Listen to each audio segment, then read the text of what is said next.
আচ্ছা, আপনারা হয়তো প্রশ্ন করতে পারবেন, বলে আপনি ফেসবুকে এসে এত কথা বলেন কেন? কেন বলি জানেন? আমি মনে করি এটা ফেসবুকটা আমার একটা পরিবার।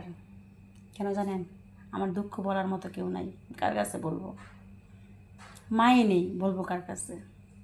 অতএব আমি মনে করি ফেসবুক আমার বন্ধু, তাদের কাছে আমি বলি। আমি যা বলি, আমি আমার জীবনের কাহিনী বলি, আমি সত্য কথা বলি। আমি মিথ্যা কোনো কথা কইয়া ভিডিও করি না।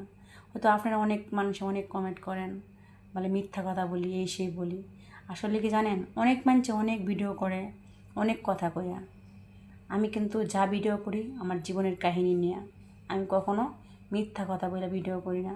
কেন মিথ্যা কথা বলবো? আমার জীবনে যা হয়ে গেছে আমার স্বামীও শুনে আমার কথা। আমি যা ভিডিও করি আমার স্বামীও শুনে। আমার স্বামীও বিদেশ থেকে দেখে আমি এগুলো কথা কয়ে ভিডিও করি। আমার জীবনের যা কাহিনী হয়ে গেছে আমি সেটাই বলি। সত্য যেটা সেটাই আমি ভিডিও করি। আমি কখনো মিথ্যা কোনো কথাতে ভিডিও করি না। আমার জীবনে যে যা ঘটতেছে আমি তাই বলতেছি। আমি মিথ্যা কথা বলে কী করব? আপনারা এটা নিয়ে কোনো গবেষণা করবেন না, বলে ফেসবুকে আইসা আমি এত কথা কেন বলি বা এগুলো বলি কেন?